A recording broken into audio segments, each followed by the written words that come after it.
साधारणतया यदि केवल भौतिक अर्थों में देखें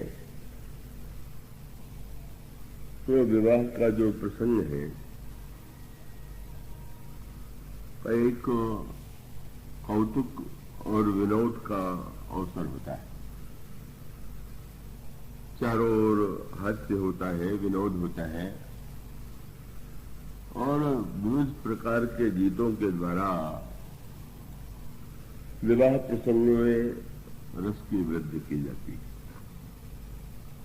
और उसका बड़ा महत्व है। कल इस विषय में आपके सामने विस्तार से बात कही जा चुकी है। वैदिक विधियों का ही महत्व नहीं है, ये जो लौकिक परंपराएं हैं, लौकिक विधियां हैं, तो वो किसी प्रकार से भी उन्हें छोड़ देना या उसको महत्वहीन मानना श्री रामचरितमानस की दृष्टि में विवेक संगत नहीं। और इसीलिए आप देखेंगे कि धनुर्भंग के बाद जब विवाह संपन्न हो जाता है तो स्वयं महाराज श्री जनक के आनंद की कोई सीमा नहीं है और वो व्याकुल होकर के प्रसन्न भाव से आनंद में का वो प्रारंभ में तीव्र व्याकुलता थी। उन्हें ऐसा लगा था कि मेरी कन्या तो अविवाहिता रह जाएगी, लेकिन धनुर्भंग के बाद उनके आनंद का क्या कहना। और तब वो महर्षि विश्वामित्र के पास आए और महर्षि विश्वामित्र से उन्होंने बड़ी विनम्रता से प्रश्न किया कि महाराज, जहां तक विवाह का संबंध है वो तो पूरा हो गया। मैंने प्रतिज्ञा की थी कि धनुष तोड़ने वाले को मैं अपनी कन्या अर्पित करूंगा, तो वो इस दृष्टि से धनुष टूट गया। जयमाल के द्वारा मेरी पुत्री ने वर्ण कर लिया तो विवाह तो संपन्न हो ही गया, पर क्या अब भी कुछ करना शेष है क्या। और तब बहुत सुंदर वाक्य, बड़ा मर्यादा युक्त वाक्य महर्षि विश्वामित्र ने कहा। उन्होंने कहा कि निश्चित रूप से विवाह तो संपन्न हो गया, लेकिन मैं ये चाहता हूं कि अभी तुम कुछ कार्य और करो। और उन्होंने जो वाक्य कहा तो मानो वह जीवन, आज के जीवन का भी सत्य है, समाज के जीवन का भी सत्य है। उनका तदपि जाई अब करहु तुम जथा वंश व्यवहार। इतना हो जाने के पश्चात यह जो विवाह संपन्न हुआ वो तो एक विशेष पद्धति से संपन्न हुआ, पर तुम्हारे वंश में जैसी परंपरा हो उसके अनुकूल भी तो विवाह संपन्न होना चाहिए। और तुमने मुझसे प्रश्न किया तो मैं कहूंगा कि तुम अपने परिवार के वृद्धों के पास जाओ, गुरुजनों के पास जाओ और उनसे प्रश्न करो कि मुझे क्या करना चाहिए, और तब वो जैसा आदेश दे उस आदेश को तुम पूरा करो। तदपि जाई अब करहु तुम जथा वंश व्यवहारी, बूझ विप्र कुल वृद्ध गुरु वेद विदित आचार। और यह सब बड़े महत्व के सूत्र हैं का विवाह जो है यो देखें तो एक वैयक्तिक, एक वर और कन्या का मिलन है, किंतु विवाह की यद्यपि अनेक विधियां प्राचीन काल से प्रचलित थी, पुराणों में उनका वर्णन है, किंतु उन विवाहों में जिस विवाह को सर्वोत्कृष्ट महत्व दिया गया तो वो विवाह की विधि वह है कि जिसका संकेत श्री रामचरितमानस में मिलता है। और उसका अभिप्राय यह है कि केवल वो विवाह वर और कन्या ही उसमें सब कुछ नहीं, उनका महत्व सर्वाधिक होते हुए भी वे परिवार के भी अंग हैं कुल के अंग हैं, समाज के अंग हैं। और ऐसी स्थिति में ये जो परंपराएं हैं, जैसे आज जो परंपरा के दर्शन हो रहे थे सायंकाल के समय, और वो परंपराएं ये स्पष्ट करने के लिए हैं, सिद्ध करने के लिए हैं कि वर और कन्या को ये नहीं भूलना है कि वो परिवार के सदस्य हैं और उनका कर्तव्य परस्पर एक दूसरे के प्रति ही नहीं है, परिवार के प्रति, समाज के प्रति और सबके प्रति। तो इस तरह से श्री रामचरितमानस में वह दृष्टि प्रस्तुत की गई। और उसके संदर्भ में जो बात कल कही जा रही थी कि विवाह को हम दो दृष्टियों से देख सकते हैं। तो अब वहां जो अन्य राजा आए हुए थे, उन्होंने जिस दृष्टि से देखा वो एक दूसरा वाक्य है, दूसरा शब्द है। और उसके साथ साथ भगवान श्री राम ने जिस दृष्टि से देखा उसमें बड़ी भिन्नता है। और भिन्नता ये है कि अन्य राजाओं के आगमन के लिए रामचरितमानस में ये जो वाक्य चुना गया वो ये है कि सीय स्वयंवर भूप अनेका, सिमटे सुभट एक ते एका। और महाराज श्री जनक के उस द्वारा आयोजित श्री सीता जी के स्वयंवर में सारे देश के राजा एकत्र हुए। तो वो स्वयंवर की भावना तो स्पष्ट ही थी। उसका अभिप्राय है कि धनुष का टूटना उनके लिए कीर्ति और विजय का परिचायक था, जिसके द्वारा उन्हें कीर्ति प्राप्त होने वाली थी। और उसके साथ साथ का वो एक दिव्य सौंदर्यमयी श्री सीता जी से विवाह होगा, ऐसा प्रलोभन अन्य राजा लेकर के आते हैं। किंतु भगवान श्री राम जब जनकपुर में आते हैं तो वाक्य कहा गया था कि भगवान श्री राम ने जो है वो स्वयंवर के रूप में, स्वयंवर शब्द का भी प्रयोग किया गया पर बहुत बाद में। भगवान श्री राम को महर्षि विश्वामित्र ने यही कहा कि जनकपुर में एक यज्ञ हो रहा है और उस यज्ञ में तुम्हें चलना है। तो ये जो प्रसंग है वो सीता जी का स्वयंवर है कि धनुष यज्ञ। भगवान श्री राम तो जब चलते हैं तब उसमें यही वाक्य आता है कि धनुष यज्ञ सुनि रघुकुल नाथा और हर्ष चले मुनिवर के साथ। भगवान राम इसलिए बड़े प्रसन्न होकर के चले कि जनकपुर में एक दिव्य यज्ञ हो रहा है और यज्ञ का दर्शन करना, उसमें भाग लेना, इससे बढ़कर के प्रसन्नता की कोई बात नहीं होगी। किंतु आगे चल करके वो अंतर और भी स्पष्ट कर दिया जाता है।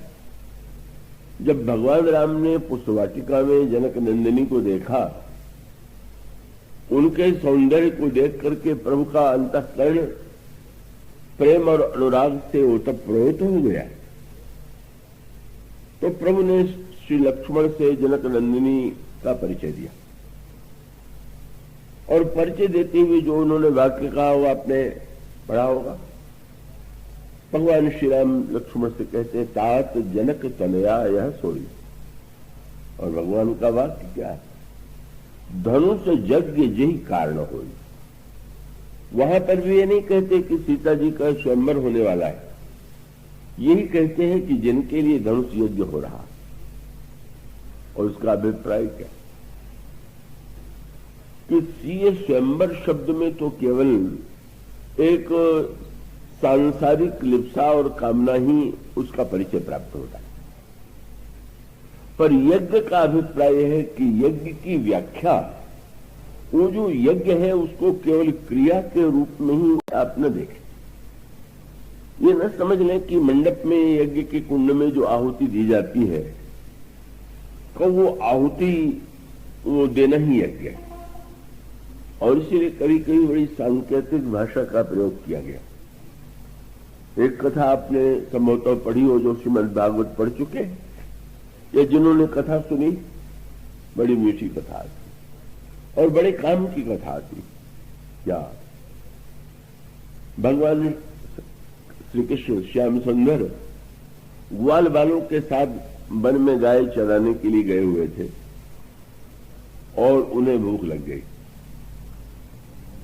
और तब श्याम सुंदर ने अपने एक मित्र से कहा कि सुना है यहां से थोड़ी दूर पर विद्वान ब्राह्मण यज्ञ कर रहे हैं, तो तुम जा करके उनसे कहो कि हम लोग भूखे हैं और हम लोगों को कुछ प्रसाद दे दे तो हम लोगों की क्षुधा शांत हो। पर वो तो ब्राह्मण बड़े कट्टर कर्मकांडी थे, भगवान को तो वो पहचानते भी नहीं थे, उनकी कोई श्रद्धा भी नहीं थी। इसलिए जब श्री कृष्ण के सखा ने जाकर के कहा तो वो बड़े बिगड़े, बोले ये ग्वाल बालों के खाने के लिए है, यहां अभी यज्ञ की विधि चल रही है और ये क्या तुम लोग अनर्गल बात कहते हो। और उन्होंने लौटा दिया, नहीं नहीं नहीं मिलेगा। पर आगे कथा बड़ी मीठी आती है। उन ब्राह्मणों की पत्नियां उतनी शुष्क नहीं थी, बल्कि उनका हृदय सरस था, उनमें अनुराग की वृत्ति थी। उनको बड़ा दुख हुआ और उन्होंने कहा नहीं नहीं, बुला लिया और बड़े प्रेम से उनको भोजन देकर के कहा कि नहीं नहीं, ये तो बड़ा सौभाग्य है कि श्याम सुंदर भोजन के लिए वस्तु मंगा रहे हैं तो हमारी ओर से भेंट करना। आपने इस कथा के तत्व पर ध्यान दिया?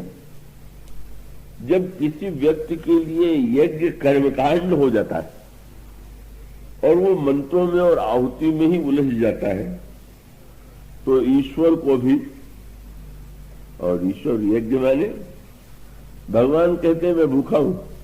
और याद रखिए, आप बहुत बड़ा यज्ञ कर रहे हैं और कोई भूखा पुकारे तो ये न भूल जाइए कि शायद भगवान ही आए हो। माने यज्ञ माने जहां पर भगवान ये दिखाना चाहते हैं कि जो कर्मकांड और क्रिया में उलझ जाता है उसकी क्या दशा होती है। भगवान को भी वो लौटा देता है, क्योंकि वो नहीं जानता कि भूखे को भोजन कराना सबसे बड़ा यज्ञ है। अंततो गत्वा यज्ञ में अग्नि में आहुति ही तो दी जाती है, और भूखे व्यक्ति के पेट में जो अग्नि प्रज्वलित है, जब आप भोजन के द्वारा आहुति देते हैं तो उससे बढ़कर के यज्ञ कौन होगा। वो मनो यज्ञ की सच्ची भावना है और व्याख्या है। इसलिए बड़ी एक मीठी दूसरी कथा आती है।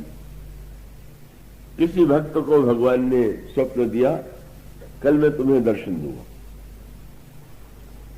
बड़ी तैयारी की उसने, प्रातः काल से ही घर को स्वच्छ करने लगा, आसपास सड़क को स्वच्छ करने लगा, झंडियों से बंधनवारों से सजाने लगा और बड़ा भव्य आयोजन। आज भगवान आने वाले। और उसी समय एक बूढ़ा व्यक्ति आया कांपता हुआ। उसने कहा कि मुझे तो बड़े जाड़ा लग रहा है, मैं बड़ा संतप्त हूं, आप कुछ सहायता कीजिए। हटो हटो, क्या तुम गंदे आकर के ऐसे समय में खड़े हो गए? आज यहाँ कितना बड़ा उत्सव हो रहा है, कौन आने वाले है तुम्हें क्या पता। लौटा दिया।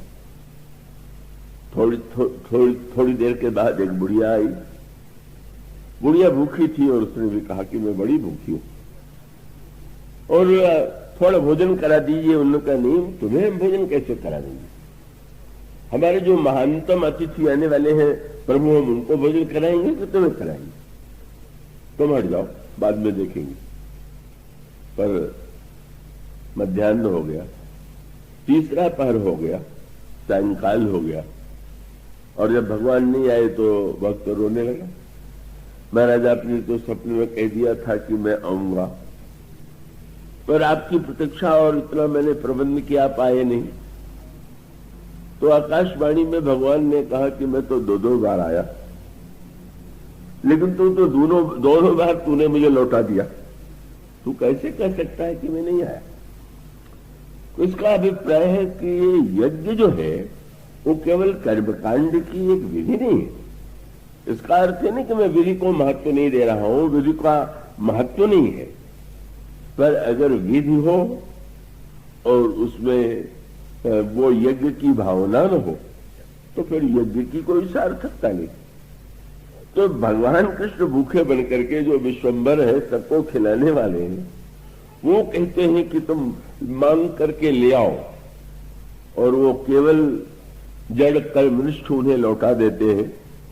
और वो उनकी स्त्रियां तो कोई उन्होंने वेदों का अध्ययन नहीं किया था, शास्त्रों का अध्ययन नहीं किया था, और उनके हृदय में तो बस यही भावना थी, श्री कृष्ण के विषय में उन्होंने सुना है और उनके हृदय में उनके प्रति प्रीति है, और वे ऐसा अनुभव करते हैं कि भोजन पहुंचा, भोजन के द्वारा तो हम अपने को धन्य बनावेंगे। बाद में उन विद्वान ब्राह्मणों में भी सद्बुद्धि आ गई, उनको अपनी भूल का अनुभव हुआ, उन्होंने पश्चाताप प्रकट किया, क्षमा याचना की। और ये सूत्र मानो यह है कि यज्ञ माने, उसका अभिप्राय कि वो यज्ञ तो इतना व्यापक शब्द है। भगवान कृष्ण गीता में यज्ञों का जो स्वरूप बताते हैं का वो आप देखेंगे तो कितने शब्द हैं, कितने प्रकार के यज्ञ होते हैं, और उन यज्ञों की विलक्षणता का संकेत आपको रामचरितमानस में भी मिलेगा। बल्कि रामचरितमानस में तो यज्ञ ही आदि से अंत तक सामने आते हैं। भगवान श्री राम का प्राकट्य यदि हुआ चारों भाइयों का तो यज्ञ के माध्यम से, अगर भगवान श्री राम और लक्ष्मण पधारे तो विश्वामित्र के यज्ञ की रक्षा के लिए, और जब भगवान श्री राम और लक्ष्मण जनकपुर आए तो यज्ञ की भावना लेके आए। तो ये यज्ञ की जो भावना है, इसका अभिप्राय ये है कि केवल जीवन में भोग की ही वृत्ति, केवल अपने स्वार्थ की वृत्ति, केवल अपने लालसा की अगर वृत्ति व्यक्ति के जीवन में है, इसका अभिप्राय है कि वो जीवन वस्तुतः सही जीवन नहीं।